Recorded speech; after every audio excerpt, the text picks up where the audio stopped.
1943. Nueva York. Hotel New Yorker. Habitación 3327. Nikola Tesla lleva 10 días sin salir. El personal del hotel dejó de molestarlo. Sabían que cuando pedía no ser interrumpido, no era una petición. Cuando encontraron su cuerpo, había algo sobre la cama. Un cuaderno pequeño, de tapas negras, con páginas llenas de anotaciones en 3 idiomas. El gobierno lo confiscó esa misma tarde. No los planos, no las fórmulas, no los proyectos de energía libre. El cuaderno. Durante más de 60 años, ese cuaderno fue clasificado como secreto de Estado. Cuando los documentos fueron finalmente desclasificados, los científicos esperaban encontrar física. Lo que encontraron fue diferente. Era un sistema. 4 prácticas mentales que Tesla ejecutaba cada mañana antes de comenzar a trabajar. Un método que él mismo describió como la razón por la que su mente funcionaba de una forma que ningún otro ingeniero de su época podía replicar. Y si hoy sientes que tu mente tiene más capacidad de la que estás usando, que tus ideas no llegan a ningún lado, que trabajas, te esfuerzas, intentas, y algo invisible sigue frenando lo que construyes. Lo que encontraron en ese cuaderno puede cambiar eso, no como promesa, como sistema. En los próximos 20 minutos vas a entender qué había en ese cuaderno, por qué el gobierno lo quiso esconder y cómo ese método sigue funcionando hoy, en cualquier contexto, para cualquier persona dispuesta a practicarlo. Antes de entrar al método, necesito mostrarte algo que casi nadie conecta correctamente. Tesla no murió pobre porque fracasó. Eso es la narrativa de consolación que el mundo repite para sentirse mejor frente a su propia mediocridad. Tesla murió con poco dinero porque tomó una decisión deliberada que muy pocos seres humanos en la historia fueron capaces de tomar. Eligió la creación sobre la acumulación. Eligió construir sobre poseer. Eligió el proceso sobre el resultado. Y esa elección, que parece una derrota desde afuera, es exactamente la misma elección que define a los personajes que esta serie ha analizado desde el primer episodio. No es romanticismo, es código. Y el código tiene una razón precisa que vamos a ver ahora. Smiljan, Croacia, 10 de julio de 1856. Un niño nace durante una tormenta eléctrica tan intensa que la partera se detiene en medio del parto. Mira a la madre y le dice: «Este niño será hijo de la tormenta». La madre responde sin dudar: «No, será hijo de la luz». Ese niño es Nikola Tesla. Y aquí, en este momento exacto, empieza algo que ningún biógrafo ha conectado correctamente con lo que vino después. Su padre era sacerdote ortodoxo, un hombre de texto, de silencio, de práctica interior. Desde que Tesla aprendió a leer, su padre le daba un ejercicio que repetía cada noche antes de dormir. Tomar un objeto cotidiano, una silla, una lámpara, una rueda, y construirlo mentalmente con todos sus detalles: color, textura, peso, movimiento, hasta que la imagen mental fuera indistinguible del objeto real. No misticismo, no talento innato, una práctica deliberada, sistemática, repetida durante años. Y décadas después, ese ejercicio nocturno que un sacerdote le enseñó a su hijo se convertiría en el núcleo del sistema que el gobierno clasificó como secreto. Detente aquí, porque lo que Tesla aprendió de su padre no era un juego de imaginación. Era el entrenamiento de precisión de lo que él llamaría mucho después su laboratorio interior. Y la forma en que ese laboratorio funcionó en el momento más importante de su vida cambia todo lo que creía saber sobre cómo se crean los resultados. Budapest, Hungría, febrero de 1882. Tesla tiene 25 años y está caminando por el parque Városliget al atardecer. Está recitando a Goethe de memoria, algo que hacía con frecuencia para mantener la mente activa. Y en medio de la recitación, algo ocurre. No una idea, una visión. Completa, funcionando, perfecta. Tesla ve el motor de corriente alterna en su mente con una precisión tan absoluta que puede contar las piezas, sentir la vibración, ver la dirección exacta de cada campo magnético. Se detiene en el parque, recoge un palo del suelo y dibuja en la tierra el diagrama completo del motor que acaba de ver. Ese diagrama, dibujado en tierra con un palo por un joven de 25 años en un parque de Budapest, es idéntico al plano que construiría meses después en un taller real. Funcionó en el primer intento, sin un solo ajuste. Ahora detente, porque lo que acabo de describir no es genialidad innata, es el resultado de años de entrenamiento deliberado del laboratorio interior. Tesla no tuvo una visión porque era un genio. La tuvo porque había practicado construir objetos en su mente con tanta precisión y durante tanto tiempo, que cuando su cerebro necesitaba procesar un problema complejo, tenía la infraestructura para hacerlo completamente en el plano invisible. Thomas Edison lo entendió de inmediato cuando conoció a Tesla. Y lo que Edison dijo en ese momento es la frase más reveladora de toda esta historia. Edison llamó a Tesla un hombre peligroso. No como insulto, como diagnóstico. Edison era el genio del ensayo y error. El hombre que probaba 10.000 filamentos antes de encontrar el correcto. El que construía, medía, fallaba, ajustaba, volvía a construir. Era brillante en su método. Y su método funcionaba. Con ese método, Edison acumuló más de 1.000 patentes y construyó un imperio. Pero su método tenía un límite que Edison nunca pudo superar del todo. Necesitaba el mundo físico para pensar. Necesitaba el prototipo, el boceto, el taller, el experimento. Sin esos elementos, Edison no podía avanzar. Tesla no. Tesla pensaba completamente en el plano invisible. Construía el objeto entero antes de tocarlo. Lo hacía funcionar, lo revisaba, lo corregía. Todo sin una sola pieza física. Y cuando Edison vio por primera vez a Tesla resolver un problema sin ningún prototipo, sin ningún boceto, sin ningún periodo de prueba, entendió que estaba frente a algo que su método no podía reproducir. Un hombre que no jugaba con las reglas del mundo físico porque ya había terminado el juego en otro plano. Esto no era competencia, era una categoría diferente. Peligroso era la única palabra que Edison tenía para algo que no podía comprender. Y esa palabra, peligroso, es exactamente la palabra que el mundo usa para los que operan desde el laboratorio interior. Porque lo que no se entiende siempre parece una amenaza. Pero aquí está lo que Edison nunca dijo en público. La razón real por la que Tesla le resultaba peligroso no era la corriente alterna.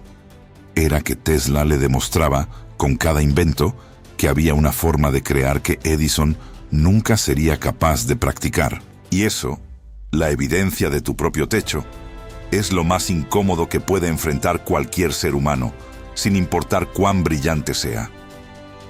Pero lo que viene ahora es más extremo todavía. Porque este sistema, que Tesla había construido con décadas de práctica, llegó a su punto de mayor prueba no en un momento de éxito. Llegó en el peor momento de su vida. 1893. Chicago.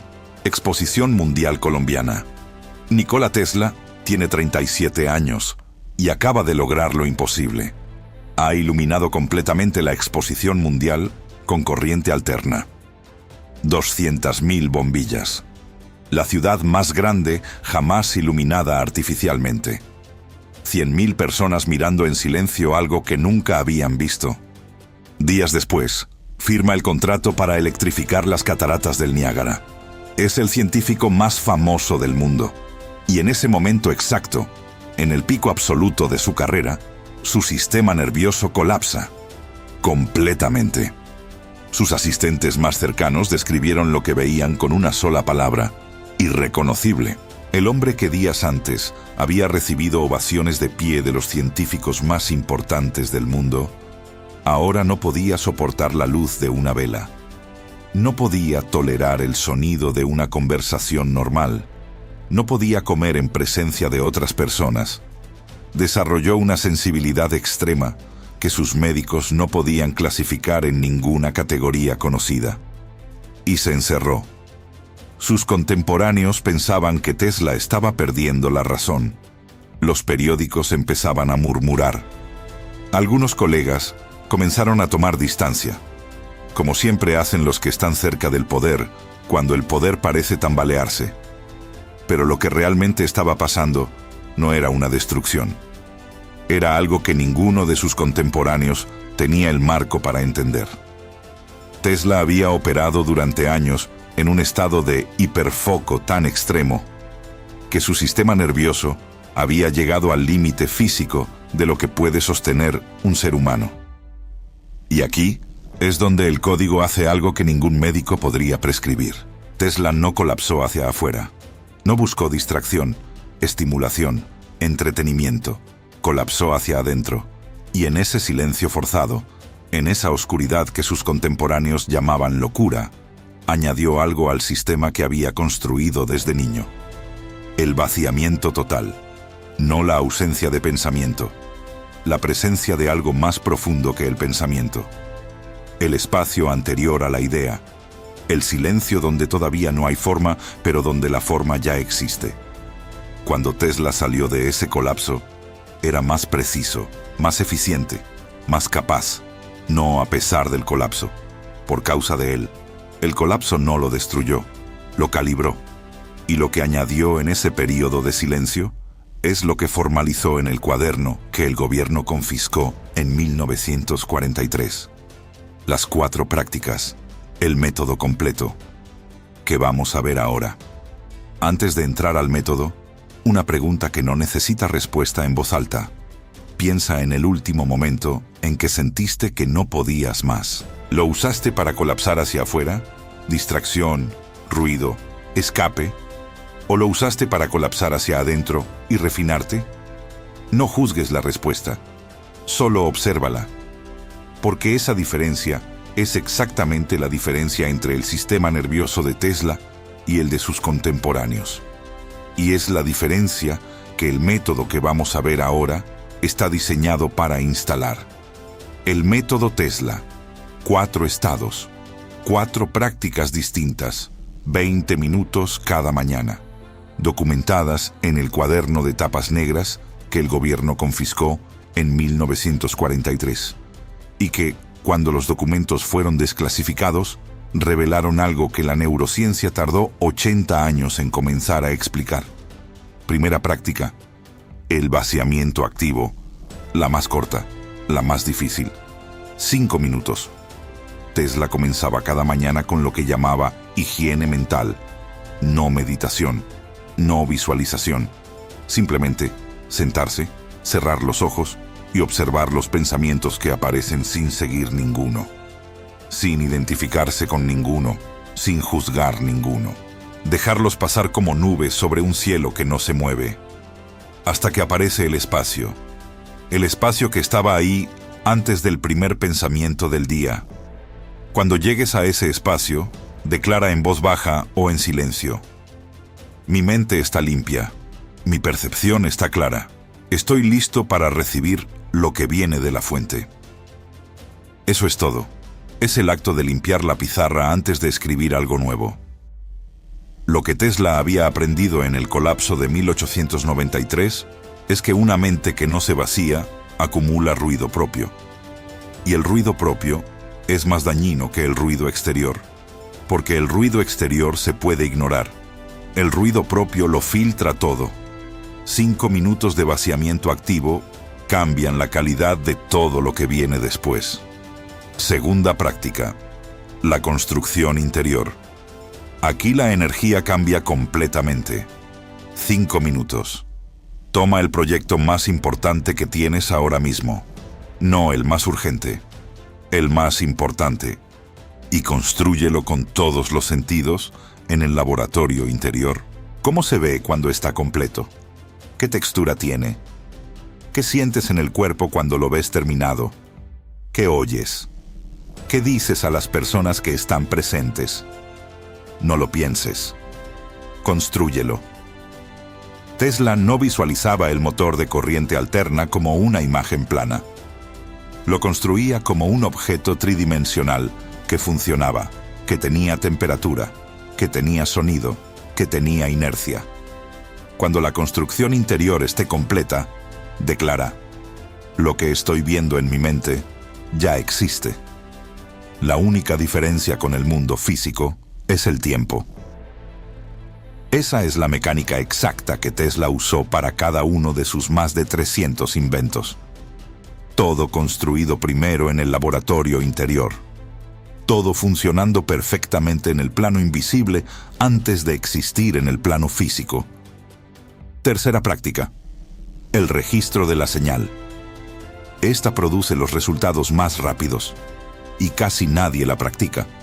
Inmediatamente después de la construcción interior, sin pausar, sin revisar el teléfono, sin hablar con nadie, anota todo lo que llegó durante esos 5 minutos.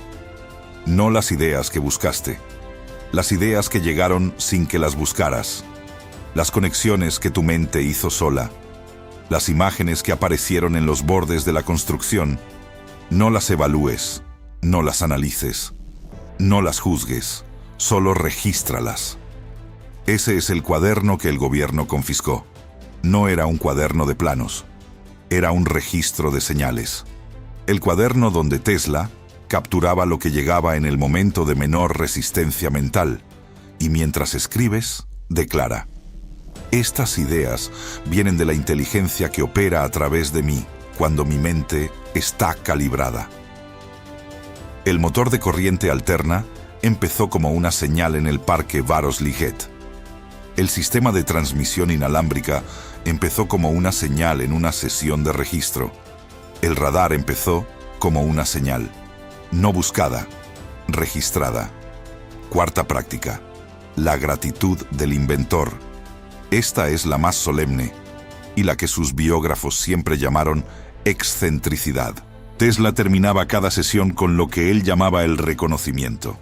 Se detenía, cerraba los ojos y daba gracias, no por lo que había logrado, por lo que todavía no había manifestado, por los inventos que existían en su mente, pero aún no en el mundo físico, con la certeza total de que lo que existe en el plano invisible es tan real como lo que existe en el plano físico.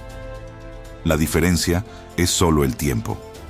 Esta es la declaración que Tesla usaba en ese momento. Agradezco por la claridad que opera a través de mí, por las conexiones que mi mente hace mientras el mundo duerme, por lo que ya existe en el plano invisible y que está en camino de manifestarse, por el privilegio de ser un canal entre lo que no existe todavía y lo que el mundo necesita. Esto no es mi creación, es la creación que me usa a mí, y por eso agradezco.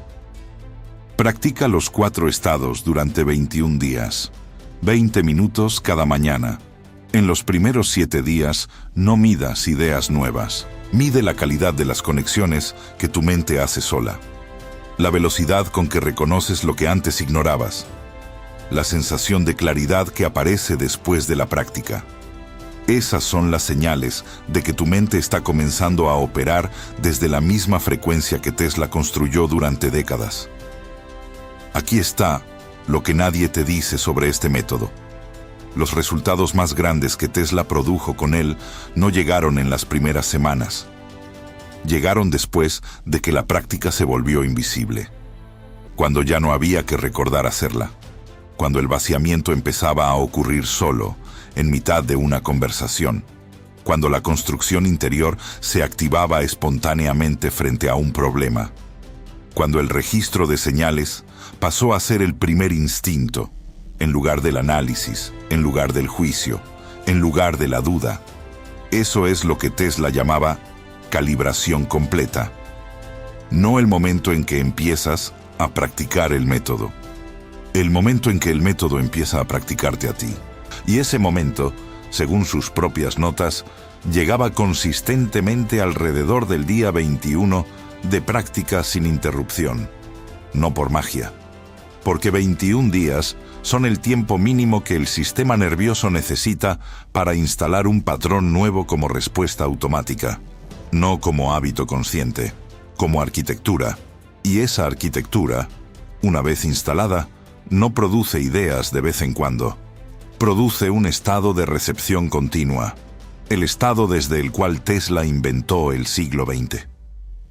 Cerca del final de su vida, Tesla escribió algo que sus biógrafos siempre citaron de forma incompleta.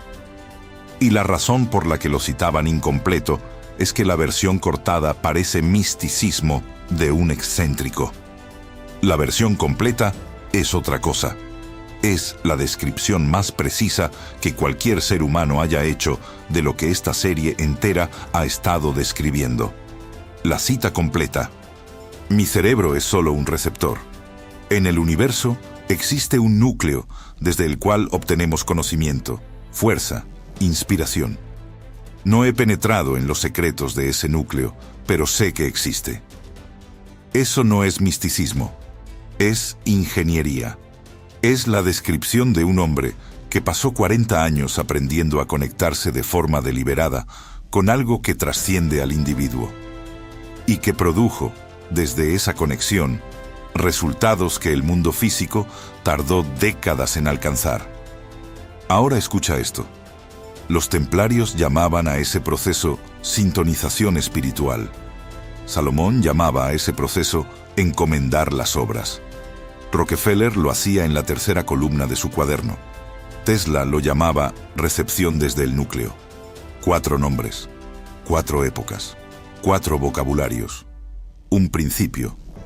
La mente calibrada, conectada a una fuente que trasciende al individuo, creando resultados que el individuo solo no podría producir. Ese es el código. Ese es el Aurum Arcanum. Ahora el loop se cierra. C. ¿Recuerdas el cuaderno que el gobierno confiscó en 1943? Lo que había dentro no era física de armas. Era exactamente lo que acabas de aprender. Las 4 prácticas. El vaciamiento que limpia el ruido propio. La construcción que edifica en el plano invisible. El registro que captura lo que llega cuando la mente está calibrada. La gratitud que ancla la certeza antes de la evidencia. El gobierno lo clasificó como secreto porque no sabía qué hacer con ello. No encajaba en ninguna categoría conocida de la ciencia militar. No era un arma. Era algo más difícil de clasificar. Era un sistema para operar la mente humana a un nivel que ninguna institución del siglo XX tenía el marco para comprender. Tú ahora tienes ese sistema. La pregunta no es si funciona. 300 patentes en 40 años son la respuesta a esa pregunta. La pregunta es si vas a practicarlo. Si algo dentro de ti dijo, esto es verdad, mientras escuchabas esta serie, escribe, lo recibo en los comentarios. No es solo un comentario. Es una señal de que dejaste de escuchar como espectador y empezaste a practicar como constructor. Si quieres el PDF completo con el método Tesla, el protocolo de Rockefeller, el decreto de Salomón y el decreto del Temple, los 4 juntos en un solo documento para practicar cada mañana durante 21 días. Escribe Tesla en los comentarios. Te envío el PDF completo de la serie. Y si esta serie reveló algo que nadie te había enseñado antes, compártela con alguien que pertenezca a este grupo sin saberlo todavía. No todos están listos, pero quien llega hasta aquí, llega por algo. La semana que viene, el mismo código aparece en alguien que ya conoces. No en la historia antigua, no en el siglo XIX. En alguien cuya historia crees que ya sabes completamente. Y cuando veas la capa que nadie mostró, todo lo que aprendiste en esta serie va a encajar de una manera que no esperabas. Porque el código no vive solo en el pasado.